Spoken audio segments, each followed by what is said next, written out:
Hello and welcome to Two Peds in a Podcast, a new podcast project from Derbyshire Children's Hospital. My name's Dr Sarah Simons and I'm an F2 working in the East Midlands, and I'm joined today by Dr Ian Lewins. Hello. One of the consultants at Derbyshire Children's Emergency Department. We're going to talk today about ingested foreign bodies, in particular metal foreign bodies, and kids love to eat and inhale and all sorts of different things, but there are a couple of different foreign bodies that we should be more worried about as doctors than others, in particular magnets and button batteries. Absolutely. So what are the risks, sort of first and foremost, of foreign bodies from the outset? Okay. So, as you say, kids will very happily stick any object in any orifice that they can, generally without causing many problems. So the common things that we see are coins. Seems to be quite a common one. Mm-hmm. Children like to store their money in their esophagus, and actually in many cases, it's important to get a history, as always, history, examination, blah blah blah, and there's often a playing with coins, playing with whatever, bit of a choke, bit of a cough, and now the coin is gone. Mm-hmm. And generally speaking, nice soft things like coins will pass. We frequently would use a metal detector, so a handheld metal detector to try and locate the object. And generally speaking, if the metal detector is positive below the diaphragm, then your foreign body is almost certainly in your stomach by now. It's on its way out. And you don't need to worry. And if you're sort of fairly clear exactly what they've ingested, actually, a bit of reassurance and it'll pass. But with these, I tend to sort of say to folks, look, I wouldn't waste your time sifting through your child's poo looking for it, because you must have better things to do with your time. But actually, you might not find it. And it may well take up to a couple of weeks for it to pass out. So that's a lot of poo. That's a lot of poo. So I don't, and you might not see it, and then you could be concerned. But actually, something like a coin isn't going to cause a problem. Yeah. If your coin is detected via a metal detector in the esophagus or something like that, then the trick I've been taught that's worked very well on several occasions is you get the kid to have a fizzy drink and jump up and down. Nice, okay. Fizzy drink, jump up and down, not necessarily at the same time, and that tends to make, otherwise it goes everywhere. Yeah. It tends to make, the coin will often pass quite comfortably, and you don't need to do anything further. You're absolutely right. There are certain things that really worry us that should ring major alarm bells. Sharp things. Okay.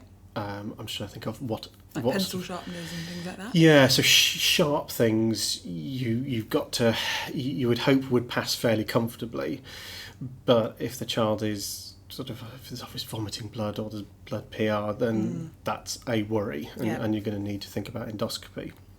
But generally speaking, kids don't tend to swallow sharp things. They put them in the mouth and then spit them out.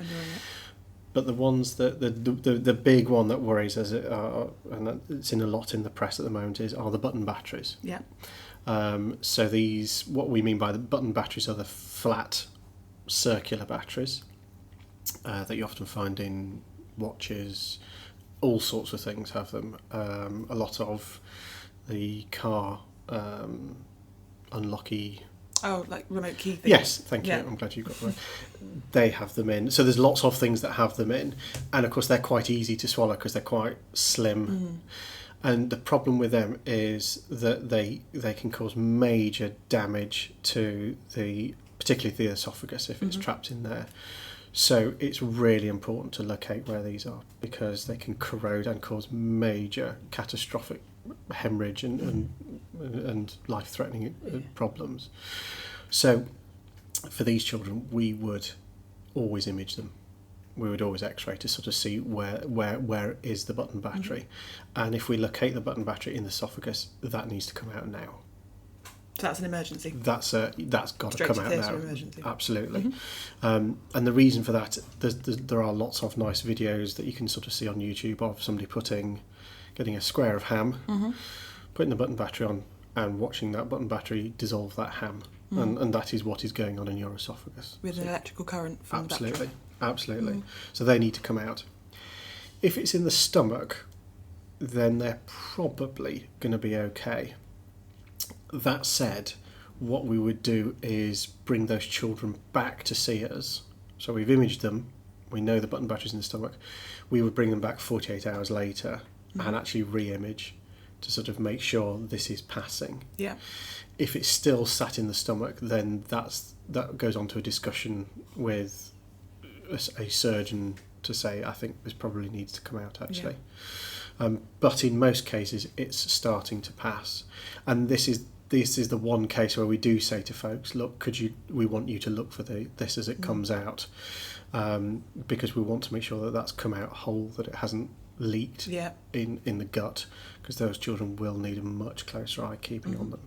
Thankfully, in most cases, they pass, they don't cause problems, but they are ones to really worry about.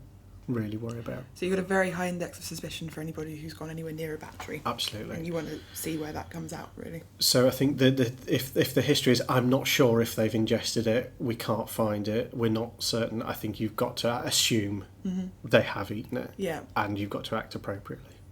Okay. So they're the big ones. The other ones that, again, just slightly make us anxious are magnets. Mm-hmm.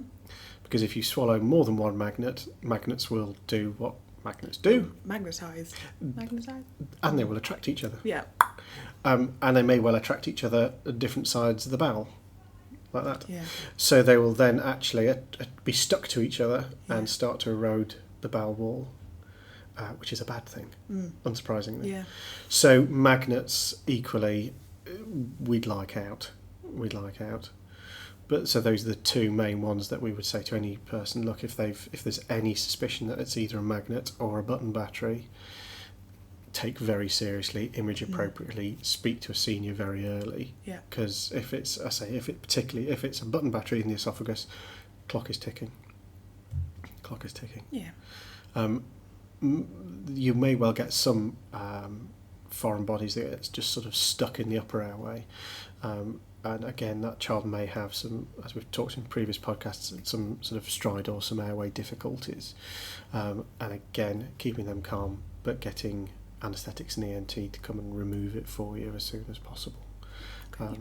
But yeah, button batteries, magnets, be afraid. Yeah, so when in doubt, just presume something's eaten until proven otherwise. I think so. We get a lot of, I'm not sure if they've eaten it, I can't see it, we're missing something. Yeah.